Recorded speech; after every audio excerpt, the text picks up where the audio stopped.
La traición de la libertad es un libro estupendo cuyo autor, Isaiah Berlin, elabora a raíz de una serie de conferencias radiofónicas que provocaron una gran aceptación por parte de los oyentes británicos.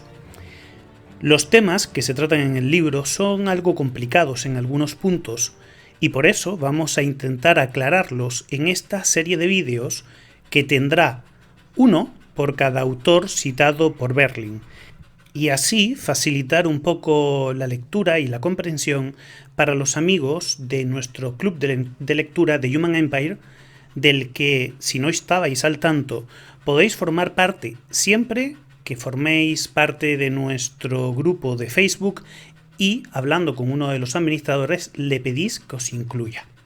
Bienvenidos a Human Empire. El primero de los autores que cita Berlin es a Helvetius, o Helvesio en castellano, y su pensamiento tiene algunos puntos conflictivos que vamos a tratar de forma ordinal. En la época en la que Helvesio escribe su obra, existía una idea primitiva que esperaba poder ordenar a la sociedad, la política y la economía de la misma manera que la física. A raíz de los éxitos de Newton, había podido dar cuenta de cómo se comportaban de forma mecánica los grandes objetos. La idea básica es que, del mismo modo que existían leyes que explicaban cómo se comportaban estos objetos, lo mismo se podría extrapolar al comportamiento de los seres humanos, las sociedades y la política, y la tarea del intelectual sería encontrar esas leyes. Si se llegaba a obtener dominio de las mismas, se podría llegar incluso a conocer el futuro según Laplace. De ahí que sería aceptable organizar la vida de todos los seres humanos. A esta idea se la conoció como el positivismo, y uno de sus principales baluartes fue el padre del término sociología, Augusto Comte. Helvesio creyó haber encontrado esas leyes, y buena parte de lo que dedica Berlin a estudiar en este capítulo del libro son las mismas, y si esto tenía algún tipo de sentido. Obviamente, esta idea está totalmente superada hoy en día, y nadie cree que sea posible obtener un conocimiento de ese tipo.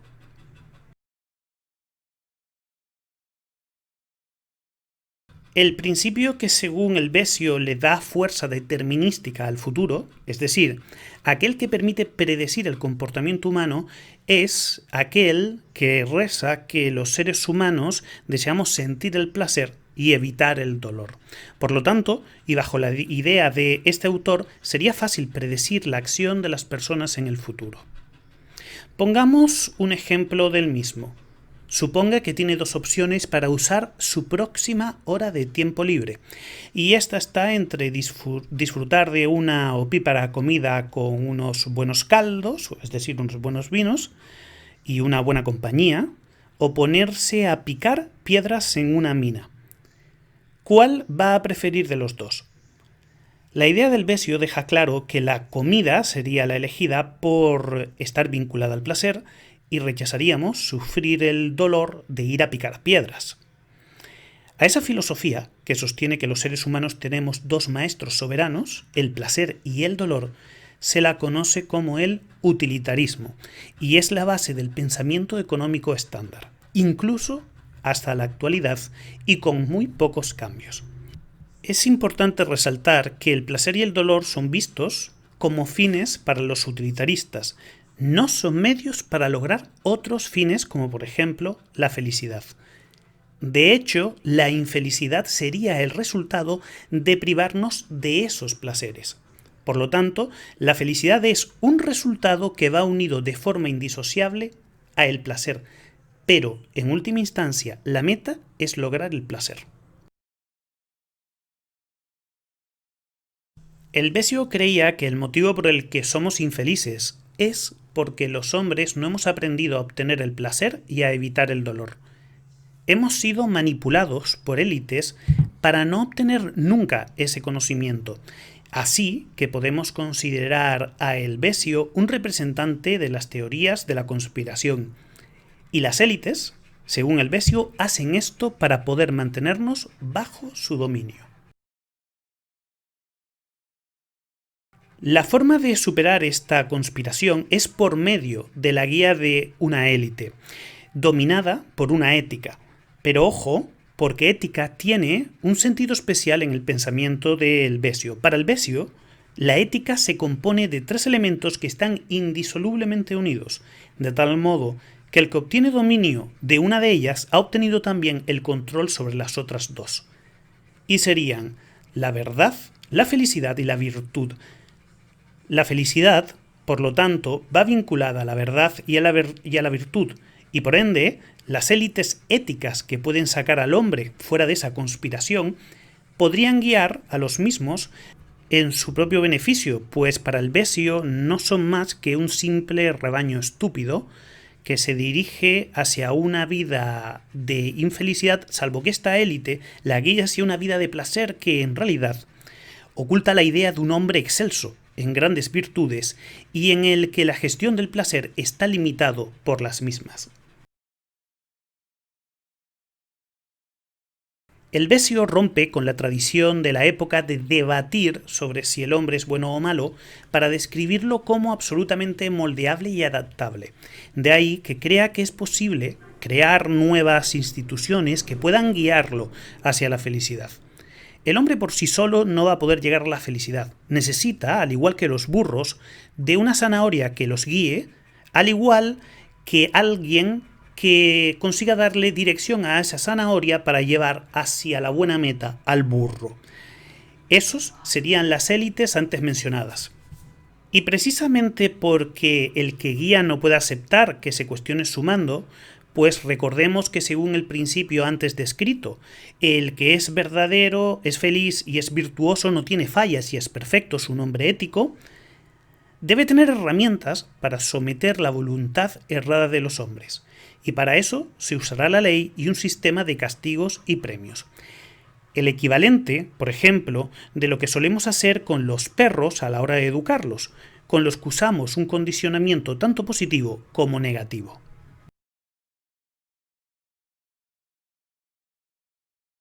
Por lo tanto, en la educación que propone el Besio no se encuentra el razonar ni el predicar con el ejemplo, sino el lograr que al querer evitar el castigo y buscar el placer, cada cual actúe movido por su propio interés.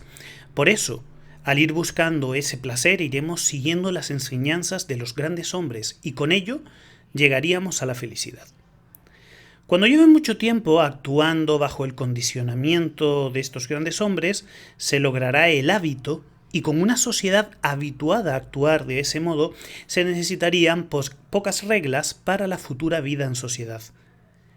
Leyes que se formularán siguiendo el positivismo y la observación científica. El Besio no cree que deban existir derechos naturales y por eso los rechaza. Los derechos naturales son una parte muy estudiada de la filosofía política y del derecho, y sostienen que el hombre, por el mero hecho de tener una forma propia de los humanos, o bien por haber sido creados por Dios, es sujeto de derechos que nadie debe violar. Él rechaza esto porque si existen tales derechos, el planificador, es decir, las élites antes citadas, encuentran un límite a su acción de dirigir el comportamiento humano. Esto no quiere decir que los sujetos no tengan derechos, y el Besio, de hecho, dice que todo lo que necesite un humano debe dárselo un Estado benévolo. Lo que rechaza son los derechos absolutos e inviolables, que son, hoy en día, conocidos como los derechos humanos. Por el desprecio que siente el Besio por los hombres no ilustrados en la ética, siente, a su vez, un profundo rechazo por la democracia, y confía en que si bien en principio gobernará una élite gobernante que redactará las leyes y actuará de forma tiránica, luego lo haga la ley, sin la necesidad de ningún hombre. Pues cuando todos estén regidos por sus maestros soberanos, es decir, el placer y el dolor, no será necesario ninguna clase gobernante.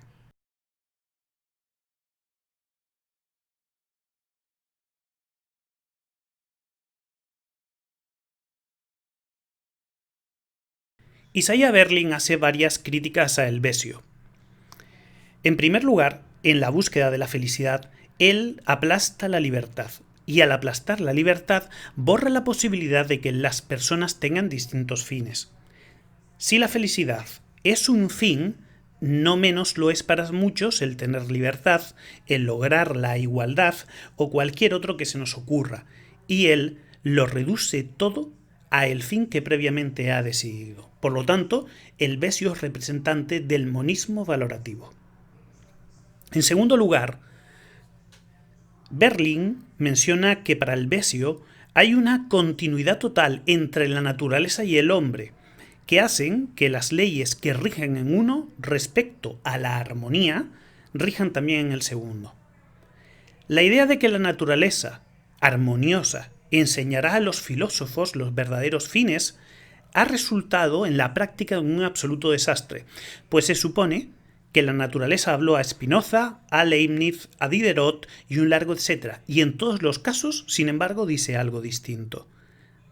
Esa idea de la naturaleza como maestra obvia que en la naturaleza se producen actos crueles de todos los tipos, muy alejados de lo que podríamos considerar una esencia benigna. Por lo tanto, la naturaleza para el ser humano no puede ser maestra en nada.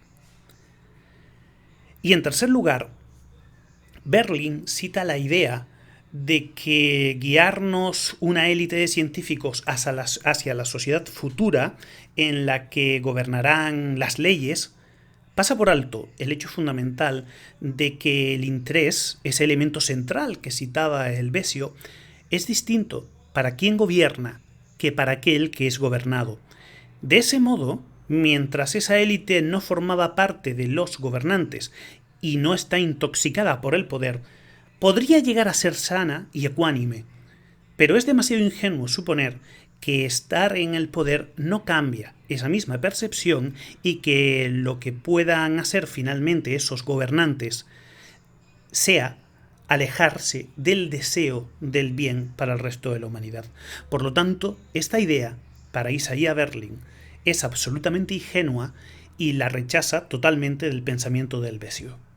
Recuerda visitar nuestro blog, seguirnos en nuestras redes sociales, así como suscribirte a nuestro canal y activar la campana si quieres que YouTube te notifique cada vez que subamos un nuevo vídeo. Y si te ha gustado este vídeo, puedes invitarme a una caña por medio de PayPal o de Patreon, o bien me puedes ayudar dándole un like al vídeo, comentando y compartiendo con tus amigos y familiares.